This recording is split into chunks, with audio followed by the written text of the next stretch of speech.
Ертеде түлкі, тасбақа және кене дос болыпты. Бір күні олар жерден бір уыс тар тауып алыпты. Үшеуі ақылдаса келе тарыны жерге егіп, көбейтіп алып, үшке бөліп аламыз деп шешеді.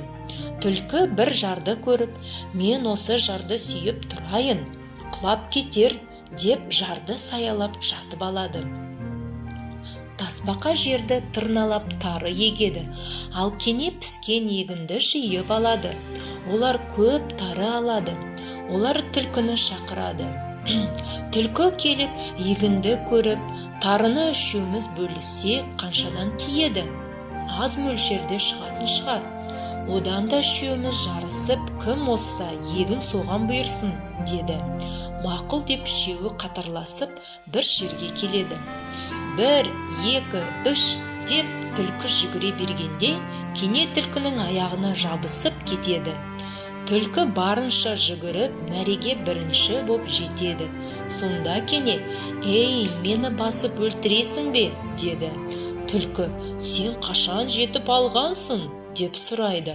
Кене болса, «Сен бағана 1, 2, 3 дегенде ақ мен келіп қалғанмын» деп жауап береді. Екеуі дауласып жатқанда ентігіп тасбақа келеді. Тасбақа, «Ей, түлкі, мен бір бәле көріп келдім. Жаңа маған 2 қара бүркітті және тазы иттері бар ат мінген 2 адам келді. Түлкі, жолдасыңды тауып бер деп мені қорқытты. Түлкі, мен сен туралы айтқан жоқпын. Енді олар маған сенбей осы жаққа қарай келе жатыр», дейді. Түлкі, «Мені айта көрмеңдер» деп жалынады. Түлкі, «Мына тарыны екеуің тең бөліп алыңдар. Мен сендерге ризамын. Аңшылар мені сұраса білмейміз, қайда кеткенің деңдер» деп түлкі қашып кетеді.